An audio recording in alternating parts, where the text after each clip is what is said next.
Hi everyone, welcome to my channel Pinnacle Study Group, and in this video I'm going to start IAS and Punjab PCS prelim mock question current plus static for 2020, and this is my class number 3rd. And here is some brief about me. I'm already educator on an academy and teach on history, polity, and for IAS and Punjab PCS. So the question number 21 is for class number 3rd, because इससे पहले जो दो classes हुई हैं हमने उसमें 20 question cover कर लिए हैं already. The question number 21 is with reference to the Charter Act of 1853. This was the last charter. There were four Charter Act after 18 after the British East India Company regulated. तो चार charter act में जो ये last charter था इसमें कौन कौन से स्टेटमेंट करेक्ट है. The first is it ended the activity of East India Company as a commercial body, which become purely administrative body. इसमें पूछा गया हुआ है कि 1853 के जो चार्टर एक्ट में क्या क्या चीज़ें करेक्ट है, और सबसे पहली ऑप्शन है ईस्ट इंडिया कंपनी को कमर्शियल बॉडी की एक्टिविटीज़ ख़त्म करके उसको प्योरली एडमिनिस्ट्रेटिव बॉडी बना दिया था. तो ये 1853 में नहीं था, रेदर इट इज़ इन 1833. तो ये 1833 का टॉपिक था. 1833 के चार्टर एक्ट में ये सारा प्रोसीजर आया था. तो that's why first is wrong. अगर पहला ऑप्शन रॉन्ग होता है तो ए भी गया, सी भी गया, और नॉट सी रेदर बी गया, और डी गया, तो आंसर इज सी. तो you can see that here is option number. तो here is option number C. Clear? The Charter Act of 1833 ended the activities of East India Company as a commercial body, which became a purely administrative body. So that's why first statement is incorrect. And अब second statement की बात करते हैं तो पहला तो गलत है. Second statement है it separate for the first time legislative and executive function of the Governor General Councils. तो ये बिल्कुल बात करेक्ट है. जो गवर्नर जनरल की काउंसिल्स थी, ओके, तो गवर्नर जनरल काउंसिल्स को दो पार्ट में डिवाइडेड कर दिया गया था. एक था लेजिस्लेटिव और एक था एग्जीक्यूटिव. तो ये पहली बार 1853 में ही किया गया था. So that's why option number second is correct. And introduce local representation in Indian legislative council for the first time.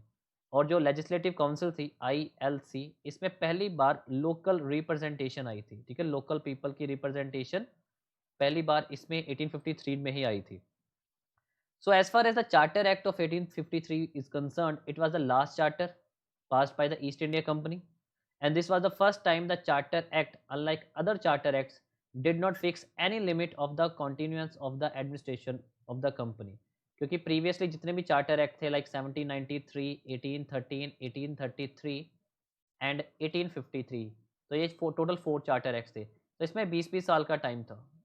Okay, इसमें भी 20 ईयर्स का, बट इसमें कोई टाइम फ्रेम था ही नहीं. Okay, so this provided the Indian territory with remain under the governance of the company until the parliament otherwise directed. So important feature क्या थे? The reduction in the number of directors. Okay, company के directors को reduce कर दिया गया. Separate governor और presidency for Bengal. Power to constitute a new presidency and expansion of the general governor general office. And इसमें पहली बार इंडियन सिविल सर्विसेज का भी इनिशिएट किया गया था, बट बाद में कुछ दिक्कतों के कारण उसको फिर चेंज कर दिया गया. बट 1833 में ICS भी स्टार्ट किया गया था.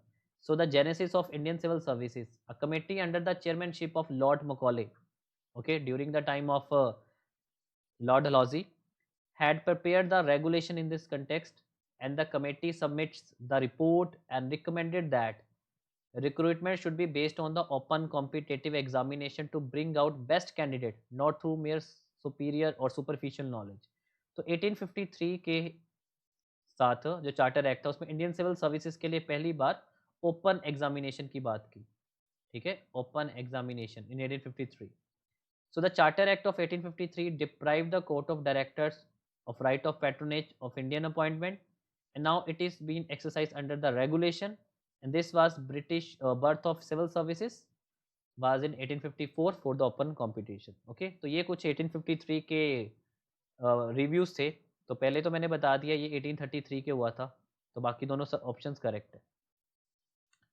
नाउ द क्वेश्चन नंबर 2, ये एंशिएंट हिस्ट्री का क्वेश्चन है. समख्य दर्शन, समख्य ज्ञान एंड द समक्ष चरित्र are doctrine related to which religion. Okay, समक्ष दर्शन, समक्ष ज्ञान एंड द समक्ष चरित्र, ये तीन डॉक्ट्रिन कौन से रिलीजन के बेस्ड पे है? तो आंसर इसका है जैनिज्म, बिकॉज जैनिज्म की जो तीन डॉक्ट्रिन है, तीनों की तीनों डॉक्ट्रिन यही है। तो द जैन डॉक्ट्रिन ऑफ समक्ष दर्शन, समक्ष ज्ञान एंड द समक्ष चरित्र, इसका मतलब है दर्शन, दर्शन मीन्स राइट बिलीफ, ज्ञान means right knowledge, okay, and charitra, right conduct. So according to the Jain teaching, one can get rid of the bad karma and also pull themselves out of the cycle of the birth and achieve salvation. हम अपने बुरे कर्मों से बच सकते हैं और rebirth के साइकिल से बच सकते हैं through the salvation of the three jewels of त्राई रत्ना, ठीक है, तीन रतन। और तीन ज्वेल्स मैंने लिख दिए, right belief, right knowledge and right conduct. तो समक्ष दर्शन, समक्ष ज्ञान एंड द समक्ष चरित्र, so these are related with the Jain. Okay, so now the question number 3 on your screen. Consider the following statement regarding the dwarf planet. Okay, dwarf planet का मतलब होता है बोना, जो बहुत छोटा planet होता है, बोना planet. So which of the statement is and are correct? तो dwarf planets, it is a planetary mass object that is neither a planet nor a natural satellite. तो dwarf planet एक ऐसा planet, एक ऐसा ग्रह है, ना तो ये एक planet है और ना ही ये natural satellite है। सेकंड में कहा गया हुआ है dwarf planets are generally similar और smaller than the planet Mercury, तो ये Mercury से smaller है। और थर्ड है Sirius is the largest dwarf planet, और जो सीरीज है वो सबसे बड़ा बोना प्लेनेट है। तो थर्ड ऑप्शन गलत है, क्योंकि सीरीज नहीं है। आप सबको पता है प्लूटो अब ड्वार्फ प्लेनेट है। Pluto right now is a dwarf planet and Pluto is the largest dwarf planet. तो थर्ड ऑप्शन आपकी रॉन्ग है। तो थर्ड ऑप्शन ये भी गया और ये भी गया। अब और सेकंड तो है ये, अब फर्स्ट और सेकंड दोनों पढ़ते हैं। तो वैसे तो इसका आंसर है ए। A dwarf planet is a planetary mass object that is neither a planet, okay, and nor a natural satellite. And according to the International Astronomical Union, IAU, a dwarf planet is a celestial body which orbits around the sun, जो sun के around orbit करते हैं, dwarf planet, has enough mass to assume a nearly round shape, इतना तो mass है कि वो round shape का हो, has not clear the neighbourhood around the orbit, उसके जो नेबर में कुछ नॉलेज नहीं है, इज़ नॉट अ मून, वो मून भी नहीं है, it means not a satellite. The main distinction between a dwarf planet and planet, ठीक है, एक बोना प्लैनेट और प्लैनेट में that it clear the path around the sun, while dwarf planet tend to orbit in zone of similar object that can cross their path around the sun, such as asteroid और Kuiper belt, ठीक है। अब asteroid और Kuiper belt क्या होती है? You know सन के around हमारे फोर प्लैनेट है, फोर प्लैनेट है इस तरह से, मरकरी, वीनस, अर्थ, मार्स। उसके बाद एक बेल्ट बनी हुई है एस्टेरॉयड बेल्ट, तो ये एक एस्टेरॉयड बेल्ट है। उसके बाद फिर और चार प्लैनेट है, okay, Jupiter, Saturn, Uranus and Neptune. और उसके बाद फिर एक और बेल्ट है, this is called the Kuiper belt. तो ये क्विपर बेल्ट है और ये एस्टेरॉयड बेल्ट है। Dwarf planets are also generally smaller than the planet Mercury and the 5 recognised dwarf planets are, जो पहले 5 हैं कौन कौन से? Ceres, Pluto, Eris, Makemake and Haumea. तो ये 5 ड्वार्फ प्लैनेट्स हैं, तो याद रख लेना, series, second is a Pluto, third iris, fourth Makemake and fifth is a Huma, and the Pluto is the largest dwarf planet. So as far as option is concerned, तो it is a planetary motion that neither a planet nor a natural satellite, तो ये भी correct है। और dwarf planets are generally smaller than a planet Mercury, ये भी correct है। तो आंसर ए और, ठीक है, सीरीज आंसर गलत है। तो ये था हमारा question number 23rd। Now the question number 24 on your screen.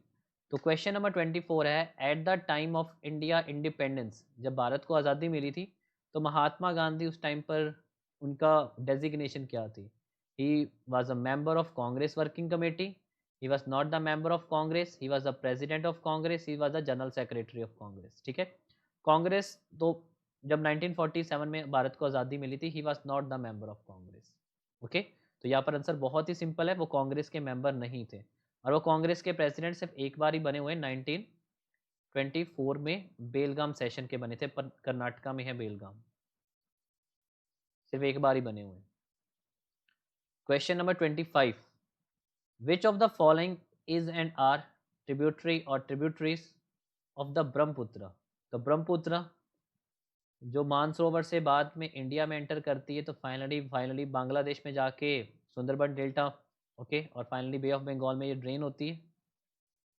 तो क्वेश्चन है कौन कौन सी इसकी ट्रिब्यूटरी है। ट्रिब्यूटरी का मतलब होता है सहायक नदियाँ, दिबांग, कमेंग एंड लोहित। तो वैसे तो आंसर इसका है ऑल ऑफ द अबव, ये तीनों की तीनों इसकी सहायक नदियाँ, और ये भी यूपीएससी का क्वेश्चन है। So the Brahmaputra enters India in the state of Arunachal Pradesh from its original source Tibet. मैं यहाँ पर आपको पिक्चर दिखा देता हूँ। तो ये रिवर आपकी आ रही है, यू कैन सी, ठीक है, ये रिवर आपकी प्रॉपर इस तरह से आ रही है, ब्रह्मपुत्र। यारलुंग सांगपो इसका नाम है तिब्बत में, ठीक है। तो ये फाइनली अरुणाचल प्रदेश में एंटर हो रही है हमारे इंडिया में। उसके बाद दिबांग, तो ये देखिए you can see the picture here, ये दिबांग इसकी सहायक नदियाँ हैं जो बाद में इसमें ऐड हो रही है। क्लियर। सेकंड है, so the and joined by the Dibang river and Lohit river at the head of Assam Valley. It is joined by the Sonitpur by the Kameng river, और कमेंग रिवर का नाम है जिया Borelli, ठीक है, Kameng river, और Kameng river का दूसरा नाम है जिया बोरेली। ये देखिए you can see the picture here, Jia Bhoreli the another name of Kameng river. And Brahmaputra main left bank tributary and Dibang, Sikang और Lohit and important right bank tributary are Subansiri, Kameng, Manas and the Sankosh. और इसकी तीसरी रिवर थी लोहित, ओके, और ये भी लोहित है, ये देख लीजिए ये लोहित रिवर भी मिल रही है। सो दिबांग भी है, लोहित भी है और कमेंग भी है, और कमेंग का दूसरा नाम क्या है, जिया बोरेली, ये मैंने यहाँ पर मेंशन कर दिया गया हुआ है, okay. So answer is D. Next question number 26, the speaker can ask a member of house to stop speaking and let another member speak. Speaker जो हाउस के एक मेंबर को कहता है कि आप थोड़ी देर के लिए ओके बैठ जाएं, और कोई दूसरा मेंबर उनको डायरेक्ट किया जाता है कि काइंडली स्पीक। इस फिनोमिना को क्या कहा जाता है? So this phenomena is called the yielding the floor, okay, and again this is UPSC question. So the speaker can ask a member of the house to stop speaking and let another member speak. So this is called the yielding of a floor. Decorum. Decorum का मतलब क्या है? तो decorum means maintaining proper behavior. This is the meaning of the decorum. And interpellation. Interpellation means formal rights of parliament to submit formal question to the government. क्योंकि यहाँ पर options है, interpellation भी है, decorum भी है और crossing the floor भी है। So decorum means maintain proper behavior, and interpellation means formal rights of parliament to submit proper question and the formal question to the government. And crossing the floor means vote against the party lines, ठीक है, that is crossing the phone अपने party lines के against vote करना. And yielding the floor means speaker giving part of his or her speaking time to another speaker. While this practice is allowed in some legislative body, and it is not allowed in a deliberative assembly unless specially authorized in the rules. So that's why answer here is yielding the floor. Now the question number 27, which of the following statement is correct? पहला statement है, Jawaharlal Nehru was his fourth term as a prime minister of India at the time of his death. जब उनकी death हुई थी तो वो fourth term था उनका। सेकंड है, Jawaharlal Nehru represented Raebareli constituencies as a member of a parliament. जब जवाहरलाल नेहरू जो मेंबर एमपी थे, उनकी कॉन्स्टिट्यूएंसीज का नाम था रायबरेली, ये सेकंड ऑप्शन है। The first non Congress prime minister of India assume the office in the year of 1977, और पहली बार जो नॉन कांग्रेस प्राइम मिनिस्टर बने थे हमारे देश के, वो 1977 में बने थे। तो यहाँ पर हमारा सेकंड ऑप्शन रॉन्ग है। सेकंड ऑप्शन क्यों रॉन्ग है? वो रायबरेली उनकी कॉन्स्टिट्यूएंसी नहीं थी। He was not the member, he was a member of parliament पर नॉट फ्रॉम द रायबरेली, तो rather is Phulpur. He represented Phulpur constituencies in UP, ठीक है, यूपी की एक फुलपुर कॉन्स्टिट्यूएंसी थी, वहाँ से ये जीते थे। तो at the term of the Jawaharlal Nehru, तो जवाहरलाल नेहरू जी की जो टर्म थी वो चौथी थी, फोर्थ टर्म थी। पहला तो 1947 टू 52, फिर 52 टू 57, 57 टू 62 एंड 62 टू 64। तो 64 में उनकी डेथ हुई थी और ये उनका फोर्थ टर्म था। एंड उनकी जो कॉन्स्टिट्यूंसी थी वो फुलपुर थी। और फर्स्ट नॉन कांग्रेस पीएम जो थे हमारे भारत के वो थे मोरारजी देसाई, ही फ्रॉम द जनता पार्टी। ठीक है, जब इंदिरा गांधी इमरजेंसी लगने के बाद इलेक्शन हार गई थी, तो नेक्स्ट में आए थे Morarji Desai, he was the first non Congress PM from the Janata party. So that's why first and the third option is correct, second is wrong. The answer is D. Okay, so this is question number 27. Now the question number 28. Yulu proclamation aim to protect and promote which of the following? तो ये एक recently current affair में देखने को मिला था। Okay, Yulu proclamation, तो ये जो प्रोक्लामेशन रिसेंटली न्यूज़ में है, तो ये किसके लिए है और किसको प्रोटेक्ट करना है और किसको प्रमोट करना है? तो यहाँ पर ऑप्शंस में human rights, linguistic diversity, intellectual property और public health. So, YOLO Proclamation is a document on protection and promotion of the world linguistic diversity. जो पूरे वर्ल्ड में जो linguistic diverse people हैं उनको प्रोटेक्ट करना, उनको प्रमोट करना, this is about the YOLO Proclamation. And the YOLO Proclamation was adopted at the first international conference on the language resource protection in the Shaanxi, Central China, Hunan province 2018 by the UNESCO. तो UNESCO के द्वारा जो approval दी गई है 2018 में। So Yuelu proclamation, answer is linguistic diversity, इनको promote करना और प्रोटेक्ट करना। Okay, question number 29। Consider the following statement regarding Irrawaddy dolphins. ठीक है, ये बहुत न्यूज़ में रहता है और यूपीएससी क्वेश्चन भी काफ़ी बार पूछ चुका हो इस पर। ओके, तो विच of the following statement regarding the Irrawaddy dolphins? So of the 6 varieties of the dolphins that found in Indian river, lakes and around coastline, the Irrawaddy dolphins among the highest in number. हमारे India में जो 6 तरह की dolphins पाई जाती है Indian reverse में, उसमें सबसे ज़्यादा नंबर जो क्वांटिटी है वो इरावदी डॉल्फिन्स की है, ये ऑप्शन फर्स्ट है। और Irrawaddy dolphins are found mostly in the brackish water zone. ठीक है, ब्रैकिश वाटर जोन में ये पाई जाती है, सेकंड ऑप्शन है। और थर्ड में कहा गया हुआ है Irrawaddy dolphins are mainly found in Chilika lake, Odisha. तो चिलिका लेक ओडिशा में, ये तीसरा ऑप्शन।